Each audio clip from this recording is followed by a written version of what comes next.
Hi, welcome to How to RPG. My name is Fred Wheeler, and today I'm going to talk about Dungeons and Dragons. Yes, I said I wouldn't talk about it, but I am going to. We're going to talk about the Remorhaz. This is a Dungeons and Dragons monster. But is it? I'm going to focus on the lore. So for today, I'm going to go over the basics. I'm going to go over biology, which you probably haven't ever come across. I'm going to be covering the habitat, its combat, its society, its ecology, how to incorporate it into an adventure. I'm also going to be covering defeating this creature and sort of the publications that it showed up in. So first off, the origins of the Remorhaz. They have potentially three different sources. It might be loosely based off the creature from Nordic mythology. So Nordic mythology has a creature that's kind of like this.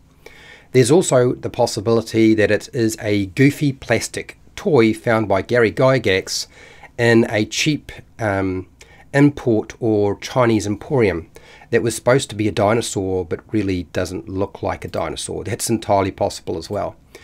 But more likely it is modified from a version of a monster found in another book, and probably modified by Gary Gygax, but he never confirmed this. As far as I can tell from my research, the Remorhaz may well be a version of the Remorhaz. The Remorhaz creature is from a Conan short story called The Lair of the Iceworm. Now, the creature in that particular story was an iceworm. It lived in the ice and it radiated cold rather than heat. I think what Gary Gygax has probably done is just reversed that and made it heat rather than cold to avoid plagiarizing or copyright issues that may have infringed on the people who created the original Conan short story. That's my guess. Can't confirm that at all, but I'm going to put that forward as a possibility. So the Remorhaz basics, sometimes known as the polar worm or ice worms, they inhabit only the chilly Arctic wastes. The monstrous Remorhaz is a cross between a worm and a centipede that radiates heat, as I just mentioned. The Remorhaz is a very aggressive predator that devours any animal, creature, humanoid. They have even been known to attack frost giants, of all things. A Remorhaz has a segmented body with a winged head and neck, and it stands on a dozen chitinous legs. It's got many legs. They're icy blue, except for the backs, which have a streak of sort of white sets of protruding spikes, I suppose is the best way to explain it, that are located along the back of the Remorhaz. The size of the Remorhaz can be, it's very wide. It depends on its age. There's a lot of conflicting information with regard to how large they will grow based on their age, but it varies widely. The Remorhaz have a language. It consists of roaring, bellowing, and howling, but it may consist of other ways of communicating that we're not aware of at this time.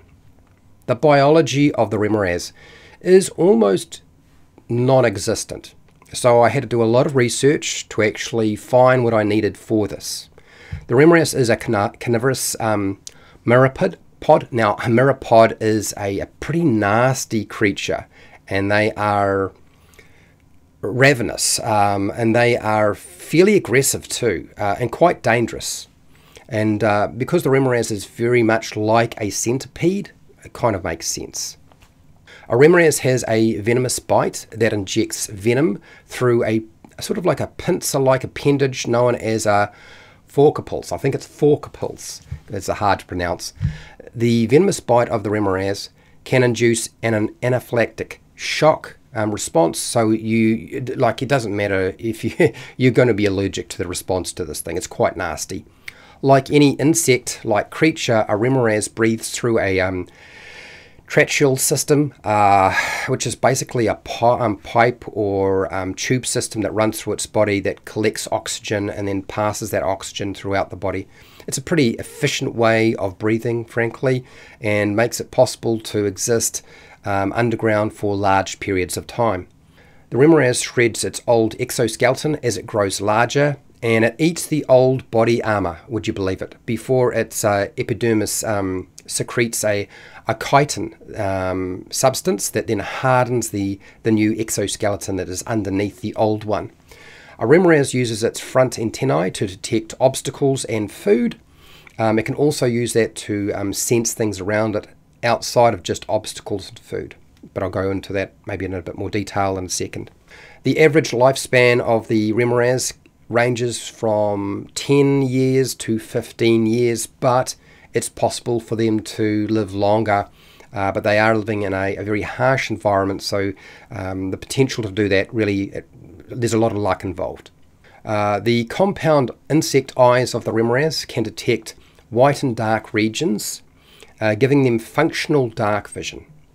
So they can see, they do have night vision, they can see in the dark, but they have extremely poor vision. Their acuity is almost like non-existent. And the reason for this is they have no cone receptors in their eyes. They're only made up of rods, so they can't see in colours, and it also makes it extremely difficult for them to see contrast. So it tends to, they tend to get sort of just sections of white, sections of black, so it's only a rough guesstimation of where things are. So they have to use different ways of finding stuff. A Remorhaz uses cold hardening chemicals that create sort of like heat shock proteins that fix the proteins in the cells as they are exposed to the cold. These will lose their shape under stress. Now, stress would be something like extreme cold, extreme heat, but extreme cold would certainly damage the cell structure, and the protein's part of that. And they actually have a chemical that protects them from that actually occurring. And this ensures that the cells in their bodies continue to function even though they are exposed to extreme cold. The heat generated by our Remorhaz is an extreme form of bioluminescence, where special enzymes, steroid pyrons, and magnesium ions combined with oxygen to create light, but also heat. So that's why you get that heat radiation coming off them. This ensures that the creature stays warm. So the heat created by the Remorhaz is used to stay warm in the cold environment, and also it is used as a hunting strategy, which I will go into in a bit more detail in a second. Combat with the Remorhaz. In combat, the Remorhaz beats its small wings, raising up on its front quarters of its body, and then it snaps itself forward and strikes with blinding speed. It's quite frightening to see. A Remorhaz are also able to swallow an entire prey, potentially if they are small size, whole. They don't need to chew them or bite them or anything like that. Down they go. Any victim swallowed by a Remorhaz is killed instantly by the intense heat inside the creature. So the heat is actually inside the creature to help keep it warm, but if you go in there, it's probably not going to help you in the slightest, because you're going to wind up getting cooked. Not only you've got heat and acid from the stomach. When aroused, the Remorhaz secretes a substance that causes its intestines to become very hot. Its back protrusions actually grow cherry red. This shows that there's excess heat within the body.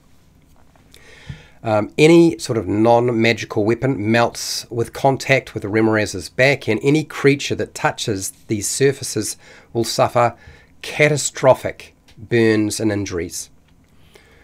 To determine when a blow actually strikes the Remorhaz, consider where the attacker is in respect to the Remorhaz, in terms of whether they're in the front, back or side. While the Remorhaz is rearing to attack, a blow from the front hits the relatively soft underbelly of the creature.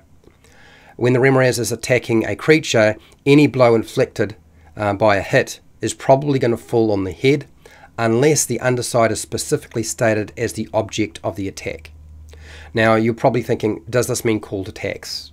I'm going to leave it to you. In all other cases, the body is the object of the attack, subject to adjudication by the game master. A Remorhaz is slower than most polar dwellers, so they prefer to burrow into the snow and surface when they can hear prey nearby, hoping to achieve surprise. So their ability to hear is actually pretty good. But What they also have that allows them to hunt and find their prey is Remorhaz have infravision, which basically allows them to detect heat coming off of the creature's body. Detecting heat or heat detection is the Remorhaz's primary tool for detecting something and hunting. Habitat and society of the Remorhaz. A Remorhaz lair usually consists of a number of large, smoothly round tunnels in ice or snow or rock, gradually sort of descending into a large central chamber where it would nest. Tunnels in the ice and snow will be very slippery. Now this is because the Remorhaz's hot back repeatedly melts the snow and ice, letting it refreeze, and of course when you refreeze anything it becomes slimy, slippery and icy. The central chamber is only about twice the size of a Remorhaz, while the central chamber of a nesting pair is usually about 4 times the size and may contain sort of icy stalactites in it. So you'll find that the space required is pretty much the same whether you have a single Remorhaz or you have a mated pair. The Remorhaz has a hunting range of about 600 miles, except when wild game has been hunted to extinction in that area. These creatures tolerate the presence of other Remorhaz in their hunting grounds, but they don't necessarily not get into fights. Okay, it can definitely happen, and I'll go more into that in a second. They tolerate them, and of course they will have to then change their hunting grounds once their food has been exhausted, which is very, very quickly in a tundra environment. Ecology of the Remorhaz. Remorhaz are carnivorous, as I've stated. They sustain themselves eating something like deer, elk, even polar bears. They will eat a polar bear for sure. The Remorhaz mate in the late summer and stay together for about 2 months before departing to live a solitary existence. Remorhaz mate every year but can produce offspring only 3 or 4 times in their lifetime. Now this is quite unusual, but it means that they're probably going to reproduce while they're in the peak of their maturity before they start to age too much. The female Remorhaz lays a clutch of 1 to 2 grey-blue eggs, remaining with the eggs all of the time, coiling around them to keep them warm. If the Remorhaz eggs are left in the freezing cold for as little as a minute, they will never hatch. They will never be able to produce offspring whatsoever. Young Remorhaz are fragile at birth and grow to a sustainable size to survive the cold after about 4 months when they leave the nest. Immature Remorhaz have weaker armour and aren't equipped with the adult's tremendous strength and speed when attacking, or doing anything, frankly. They're a lot slower. From birth, the young Remorhaz have all the powers of the adult. Remorhaz have a lifespan of, ultimately, they can live up to 30 years.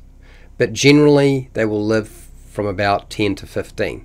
But the oldest Remorhaz ever encountered is about 30 years.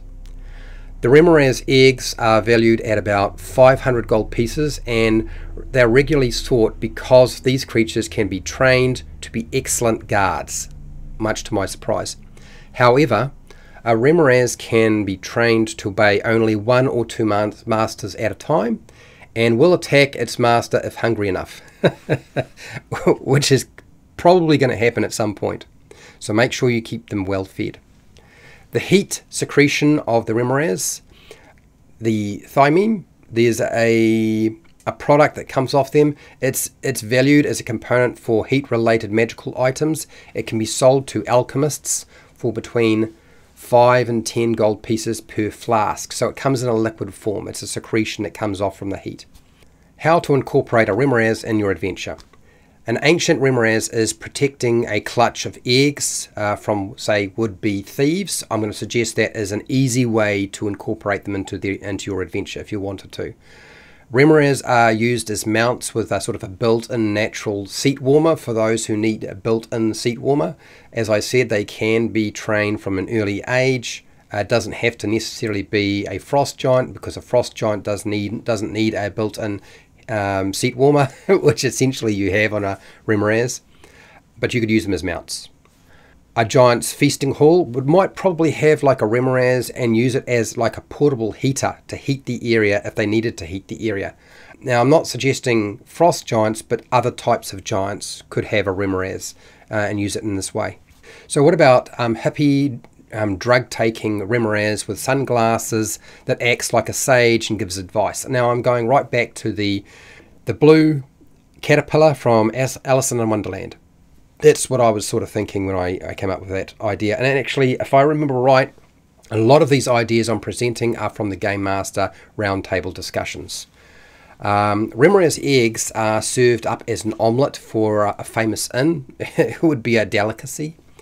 You could have Remorhaz having a relationship with ice mephits to create a fog cloud so they can devour their prey in the cloud without being detected by anybody else. It would be a nice synergy between the ice mephit and the Remorhaz. A Remorhaz leads, say, a group of giant worms, particularly maybe like ice worms, against a small town. I'm copying the idea from Tremors, the movie, the original one with Kevin Bacon, okay, and Fred Ward, rather than the other ones that followed. You could have a aquatic Remorhaz that causes underwater earthquakes and tidal waves, or even an undead Remorhaz that explodes when they are killed, which I think is a fun idea. I would have every undead exploding if I could. A group of Remorhaz in a caldera, or say a volcano, are involved in some sort of mating ritual, and they're causing steam clouds. Now, this idea is here primarily because probably the most embarrassing time to show up is when something is having sex. So the mating ritual and sexual activities of the Remorhaz, having your players show up at that time, would be a lot of fun.